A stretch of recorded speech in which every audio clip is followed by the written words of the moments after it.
ஸ்ரீ குருவாயூரப்பன் திருவடிகளே சரணம்.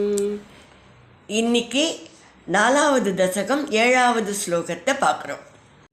முதல்ல வார்த்தைகளை பிரித்து சொல்லலாம், பிறகு ஒவ்வொரு வரியும் சேர்த்து சொல்லலாம்.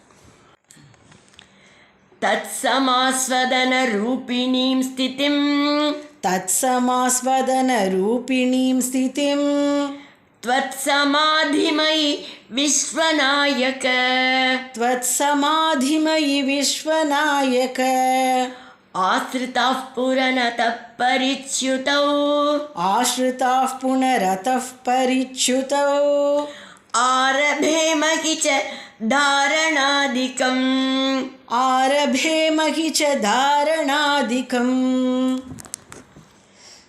तत्समास्वदन रूपिणीं स्थितिं त्वत्समाधिमयि विश्वनायक तत्समास्वदन रूपिणीं स्थितिं त्वत्समाधिमयि विश्वनायक आश्रिताः पुनरतः परिच्युतौ आरभेमहि च धारणादिकम् आश्रिताः पुनरतः परिच्युतौ आरभेमहि च धारणादिकम्. இப்போ நாம் இந்த ஸ்லோகத்தோட வார்த்தைகளை பிரித்து அர்த்தங்களை பார்க்கலாம். ஐ விஸ்வநாயக, ஹே பகவானே குருவாயூரப்பா உலகின் நாயக்கனே.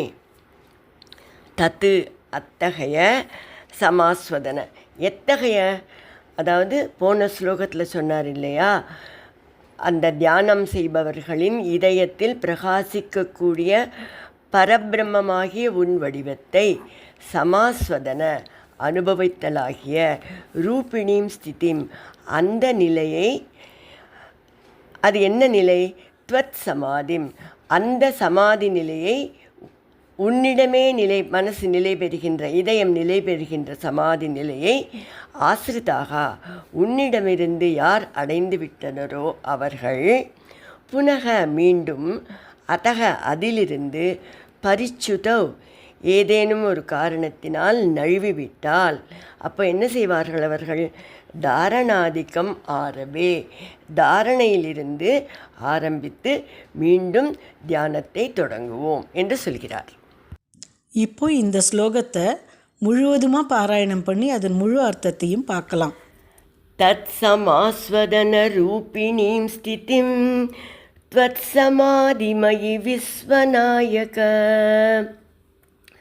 ஆஸ்ரிதாः புனரதः பரிச்யுதௌ ஆரபேமஹி ச தாரணாதிகம்.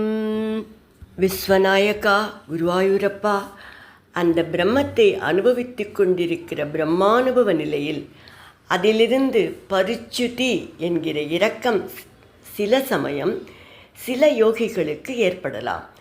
எதனால், அவர் தூங்கி போயிடலாம், அல்லது கவனம் சிதறி போயிடலாம், அவர் மனசு மீண்டும் உலக விஷய சுகத்துக்கு ஆசைப்படலாம்.